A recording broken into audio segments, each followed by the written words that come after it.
Pearson explica que si la etapa del huérfano empieza en la expulsión del paraíso, la del vagabundo suele iniciarse en la cautividad.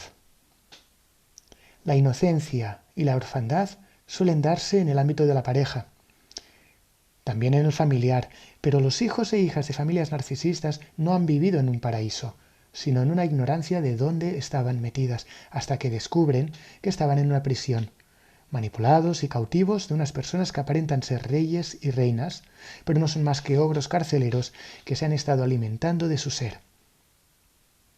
El hijo o la hija de familia narcisista no puede ser él o ella misma. Tiene que ser según las expectativas de sus captores, para satisfacerles su ego. A muchas parejas de narcisistas les acaba ocurriendo lo mismo. Pierden su esencia desconectándose de sí mismas para intentar saciar el ego de un egocéntrico imposible de satisfacer. Su salvación pasa por emigrar, huir de ese pretendido salvador que en realidad era un tirano. Desde la conciencia de individualidad adecuadamente incorporada, que implica asumir que lo esencial para vivir es estar con uno mismo, es el aprendizaje del huérfano, la víctima de abuso narcisista reaprende que tiene unas necesidades y unos sentimientos legítimos. Es evidente que en los comienzos el huérfano vagabundo titubeará. La confusión, la culpa y la duda infligidas por el narcisista han dejado huella, por lo que el héroe necesitará su tiempo para irse conociendo, o mejor dicho, reconociendo. ¿Puede pedir opinión externa? Por supuesto, pero ya no espera que se le rescate.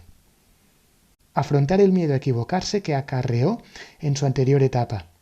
Por eso es tan necesaria la terapia en ocasiones para sanar esas heridas. ¿Qué caracteriza al vagabundo? A mí también me gusta llamarlo el trotamundos, porque emigra, se aleja de las personas que le quieren mal, poniendo distancia con tal de proteger su propia salud, su integridad psicológica.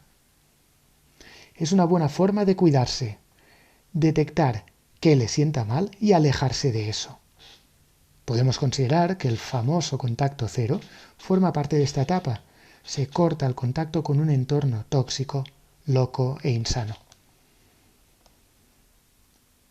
Después de aceptar que ese supuesto o esa supuesta rescatadora, esa especie de Dios en minúscula, no existe, que en esencia solo se tiene a sí misma y que se necesita para volver a conocer el mundo, el vagabundo, el trotamundos, decide, por decisión consciente o porque no tiene alternativa, asumir el reto de encontrar nuevos horizontes. Esta etapa conlleva nuevos riesgos. La desaprobación de su entorno, que lo pueden tildar de desleal, individualista, egoísta o loca, con el sentimiento de culpa que eso conlleva. Al vagabundo, la vagabunda, lo quieren desanimar porque tienen miedo a perderlo, por un lado, y porque tienen miedo a que les haga ver la luz de la verdad, que esa persona o ese entorno es una farsa, es insalubre o es injusto. El vagabundo se rebela contra la podredumbre hipócrita del que se alimenta el perverso. Pero éste hace lo indecible para continuar manteniendo sometida a esa rebelde, culpándola, acusándola de maldad, haciéndola dudar de su percepción de la realidad, criticándola, manipulando a sus familiares o amistades, perjudicándola económicamente, desmoralizándola. A pesar de ello, el vagabundo, la vagabunda, es movido por una fuerza interna que reclama el desarrollo de su propia identidad. Por fin desobedece, como Eva comiendo la manzana o Prometeo robando el fuego. Quiere ser sí mismo, reencontrarse, si es necesario transgrediendo unas normas hechas a medidas del opresor, rebelándose ante la tiranía y el desprecio sufrido. Suele pagar un precio, que es perderlo casi todo. Pero ante esta situación no tiene más que ganar, no está dispuesto a tirar atrás. Pedirá ayuda, pero no para que le hagan el trabajo, como espera aún el huérfano sin evolucionar, sino queriendo ser parte activa de su desarrollo, y buscará con mayor o menor fuerza quien la guíe en el camino. La etapa del vagabundo también tiene riesgos. Por ejemplo, que recurra a la huida como única forma de enfrentarse a aquello que le da miedo, reaccionando de forma fóbica y evitativa. Cuando el vagabundo cae en esa trampa, tiene serias dificultades para vincularse de nuevo, para compartir y para comprometerse. Desde un estilo de apego distanciante, puede hacer del individualismo y de la evitación unos recursos demasiado rígidos para afrontar las dificultades relacionales que se encuentra, cosa que le privará de experimentar una estima y un amor confiado y generoso. Dicho con otras palabras, la desconfianza y el recelo hacia los demás, instaurada por las traiciones y humillaciones sufridas anteriormente, pueden hacer que las relaciones estén cargadas de suspicacia, cuando no cierta paranoia por el miedo a volver a ser abusados. Aparentemente, será una persona muy autónoma e independiente, pero en realidad no será más que un vagabundo conectado con la orfandad, alguien escarmentado y evitativo que arrastra las heridas de la etapa anterior. Hará falta sanar el trauma para poder continuar el viaje de crecimiento interior hacia el guerrero, el mártir y el mago, adecuadamente incorporados. ¿Cuáles son las oportunidades de vivir el vagabundo o el trotamundos? Muchas relacionadas con el desarrollo personal. Descubrir que ese Dios con D minúscula no existe, que solo existe el Dios que habita en sí mismo. Descubrir que hay algo más allá de esa persona perversa o psicópata, que hay horizonte, más allá de todo lo que el narcisista le había hecho creer que tenía y que luego se lo quitó. Que hay más personas que comparten la experiencia vivida, es una experiencia de tribu, de comunidad. Es decir, que están acompañadas, que hay nuevas oportunidades sanas, acogedoras, nuevas familias, en forma de amistades, de grupos con intereses comunes.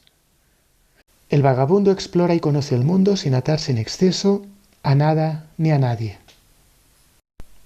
Tantea el equilibrio entre sí mismo y el otro. Experimenta con aquellos límites de Fritz Perls, del yo soy yo y tú eres tú. Límites que no podía conocer ni en la inocencia, ni en la orfandad, ni en la etapa del mártir, de la que hablaré a continuación. La del vagabundo es una etapa de exploración en dos direcciones, hacia afuera y hacia adentro. La relación con su entorno ya no es desde la dependencia, sino desde la consciencia de que los seres humanos somos interdependientes, incorporando una mirada de mayor comunidad. Después de la experiencia traumática de expulsión del paraíso y de la desconfianza generada por el rechazo y abandono sufridos, el vagabundo empieza a preguntarse: entonces, ¿quién soy yo? Ya no se busca a sí mismo a través de la mirada del narcisista, sino a través de sus propios ojos. Por eso es tan necesario que las personas que están en esta etapa se pregunten: ¿qué estoy sintiendo ahora? ¿Y qué necesito ahora?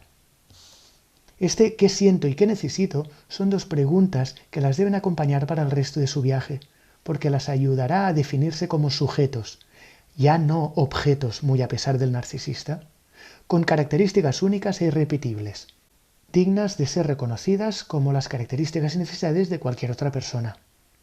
La importancia de validar lo que se siente y lo que se necesita radica en que la permite reconstruir su sentido del yo.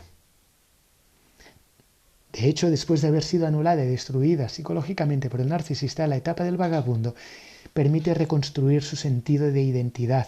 Yo soy alguien independiente del otro. Validarse, quererse y afirmarse son tres características de esta etapa.